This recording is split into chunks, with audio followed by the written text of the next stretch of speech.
ॐ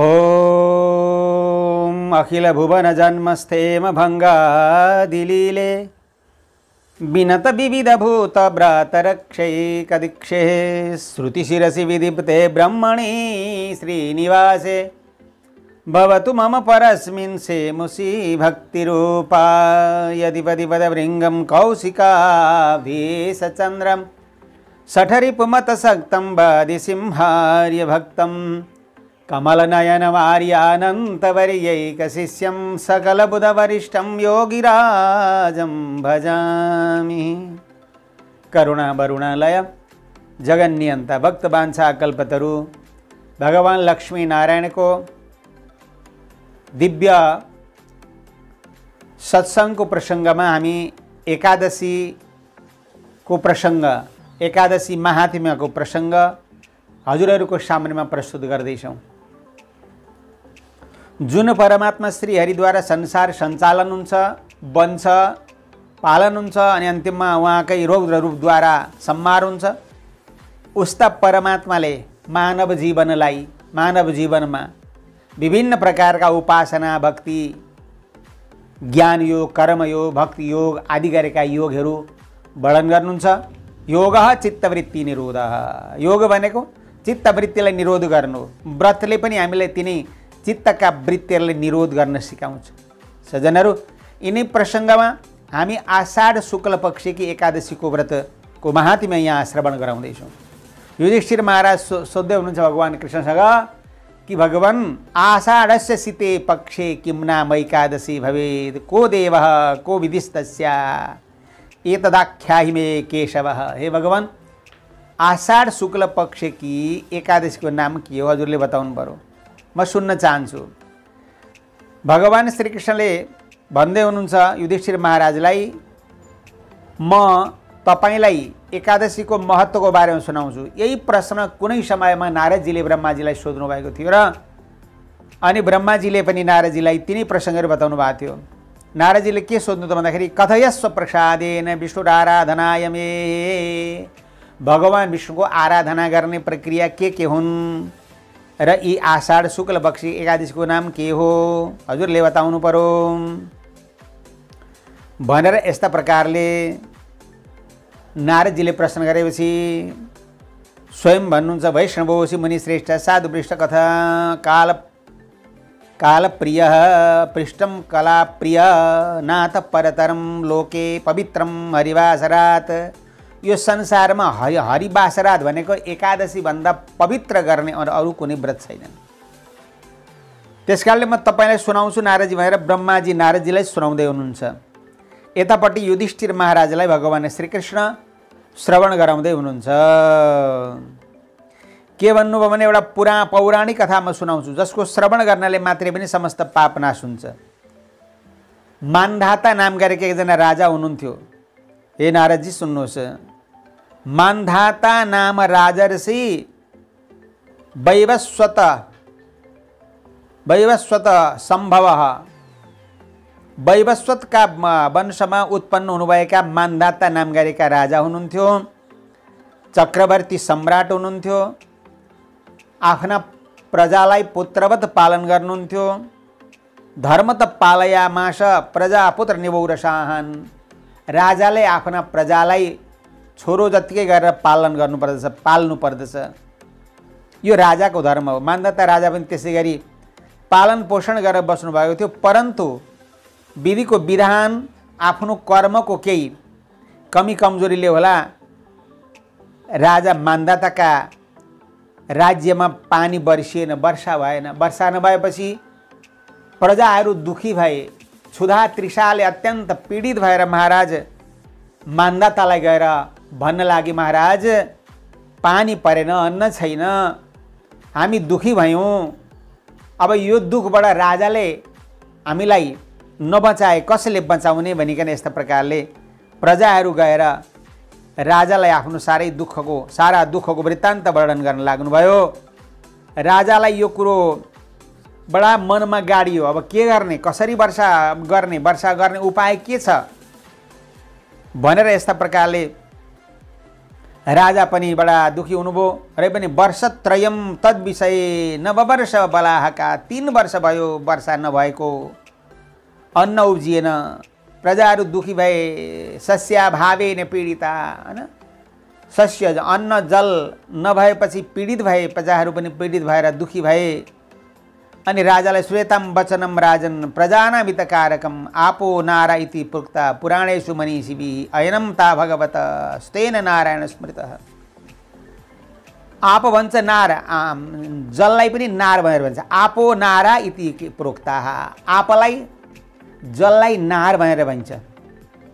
नार नै छ जसको अयन वासस्थान यस्ता भगवान नारायण जो पर्जन्य रूपी हुनुहुन्छ, स्वयं भगवान मेघ स्वरूप हुनुहुन्छ, हैन।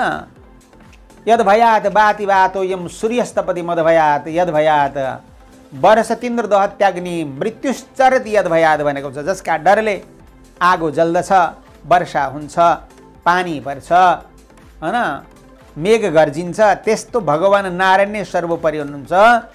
उहाँलाई प्रसन्न गराउनका निमित्त केही न केही गर्नु पर्यो। तदा भावेन नृपते क्षयम गच्छन्ति वै प्रजा। यदि यस्तो हुन सकेन भने, वृष्टि हुन सकेन भने प्रजाको नाश हुन्छ, बडा दुखी हुनेछन् भनेर यस्ता प्रकारले प्रजाहरूले पनि भन्नुभयो। राजाले विचार गर्नुभयो, सत्यमुक्तम भवद्भिश्च, तपाईँहरूले भनेको कुरा सत्य हुन्। अन्नलाई ब्रह्ममय मानिएको छ, किनभने अन्नम ब्रह्ममयम प्रोक्तम अन्ने सर्वम प्रतिष्ठितम।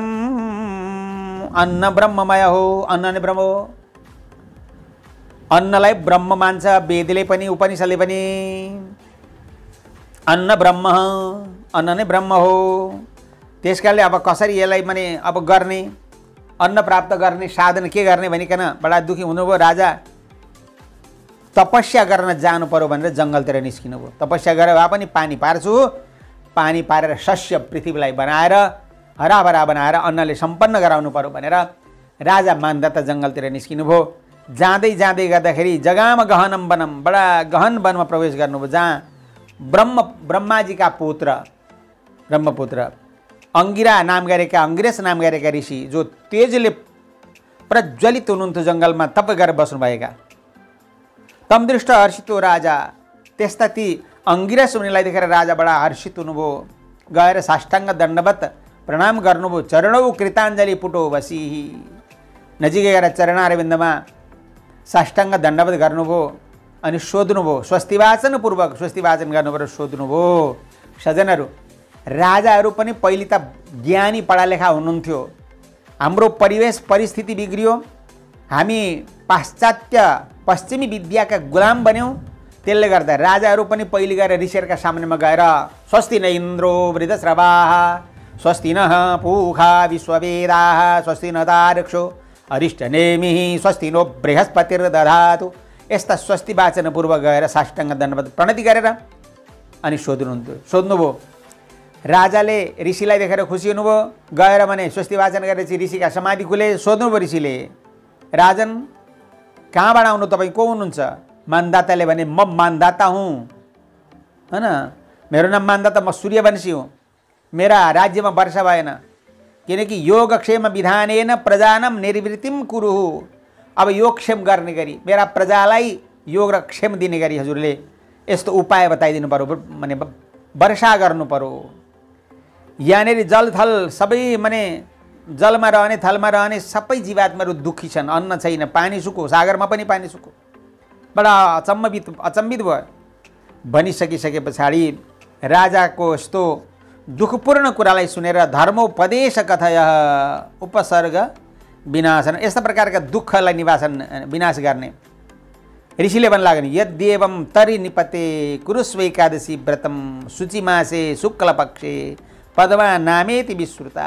राजन, अब तुरुन्तै आषाढ महिनाको शुक्ल पक्षको एकादशी, जसलाई पद्मा एकादशी पनि भनेर भनिन्छ अनि हरिशयनी एकादशी पनि भनेर भनिन्छ, यस्ता प्रकारका जसलाई हरिशयनी भगवान शयन गर्ने शयन व्रत पनि भनेर भनिन्छ भने पद्मा नामले पनि जानिन्छ, यस्तै प्रकारकी पद्मा नाम गरेको एकादशीको व्रत गर्नुहोस्। राजन, तपाईँले पद्मा नाम गरेको एकादशीको व्रत गर्नुभयो भनेदेखि अवश्यमेव भगवान नारायण प्रसन्न भएर वर्षा गरिदिनुहुनेछ अनि तपाईँको राज्यमा सुभिक्ष बन्नेछ, अन्न पनि हुनेछन् हैन, जलवर्षण पनि हुनेछ, सबै कुरो सुभिक्ष बन्नेछ भनिकन अंगिरस मुनिले उपदेश गर्नुभयो।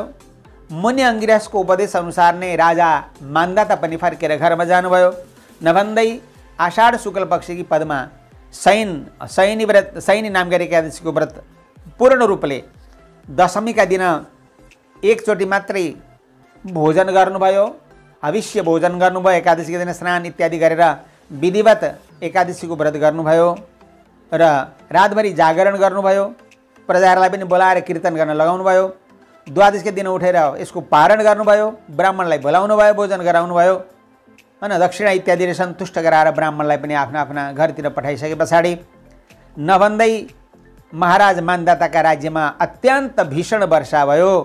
जुन वर्षाको कारणले मान्दाता राजाका राज्यमा अन्न जल सम्पन्न भएर आफ्ना प्रजाहरू पनि राहु पनि बडा आनन्दितसँगले रहनुभयो। श्रद्धेय भक्तगण, तसर्थ हरिशयनी एकादशी, जसलाई हरिशयनी एकादशी पनि भनेर भनिन्छ र पद्मा एकादशी पनि भनेर भनिन्छ, यस्ता पद्मा एकादशीको व्रत गर्नाले पृथ्वी हराभरा भइन्, धन सम्पत्ति सम्पन्न भयो भनेर बताउनु भयो। र अब यो प्रसङ्गमा अरू चतुर्मासा व्रत गर्ने विधानहरूको बारेमा पनि बताउनुहुन्छ। अब यही एकादशी यानि कि आजकी हरिशयनी एकादशी पद्मा एकादशीबाट लिएर कार्तिक शुक्ल पक्षको एकादशी पर्यन्त चतुर्मासा व्रत जसलाई भनेर भनिन्छ, ती चतुर्मासा व्रतमा विभिन्न प्रकारका वस्तु सेवन गर्ने नगर्ने, के खाने के नखाने, कसरी रहने, यी सबै कुराहरूको पनि यहाँ वर्णन गरेको छ। जसमा शुद्ध सात्विक आहार गर्ने, भगवानको उपासना गर्ने, नाम संकीर्तन गर्ने, अनि सेवा गर्ने, दुखीको सेवा गर्ने, गरिबको सेवा गर्ने, श्रेष्ठ पुरुषको सेवा गर्ने, आचार्यको सेवा गर्ने, मातापिताको सेवा गर्ने जस्ता कुराहरू लिएर 4 महिनासम्म गरिने व्रत र विभिन्न प्रकारका नियमहरूको बारेमा वर्णन गर्दै गर्दै विशेषतः आज एकादशी भएको हुनाले हामी एकादशीको पनि विशेष यसमा वर्णन गऱ्यौँ र अरू चतुर्मासाको पनि केही श्रवण गर्नुपर्ने खण्डमा हामी कुनै समयमा चतुर्मासाको पनि व्रतको बारेमा पनि यहाँहरूलाई अवश्यमेव यसको बारेमा जानकारी गराउँछौँ भन्ने कामना गर्दै गर्दै जुन प्रसङ्ग युधिष्ठिर महाराजले भगवान कृष्णबाट सुन्नुभयो र नारदजीले ब्रह्माजीबाट श्रवण गर्नुभयो, तिनै प्रसङ्गहरू यहाँहरूलाई पनि भगवान श्रीहरिले आफ्ना चरणारविन्दमा स्थान दिनुहोस् भन्ने कामना गर्दै गर्दै हामी सबै एकादशीको व्रत गरौँ। र एकादशीले भौतिक सुख पनि र आध्यात्मिक सुख पनि मिल्दछ, सम्पत्ति सन्तति सबै कुरो प्राप्त हुन्छन्, भौतिक सुख र अन्तिम मोक्ष पनि प्राप्त गर्न सघाउनुहुनेछ। त्यस्ता एकादशी महारानीलाई चरणारविन्दमा नमस्कार गर्दै, भगवान श्रीहरिका चरणारविन्दमा नमस्कार गर्दै हामी यो व्रतको महात्म्यलाई यहीँ विश्राम गर्छौँ। हराय नमः। अस्तु। सर्वे भवन्तु सुखिनः, सर्वे सन्तु निरामया, सर्वे भद्राणि पश्यन्तु, मा कश्चित् दुःख भाग् भवेत्। ओम शान्ति।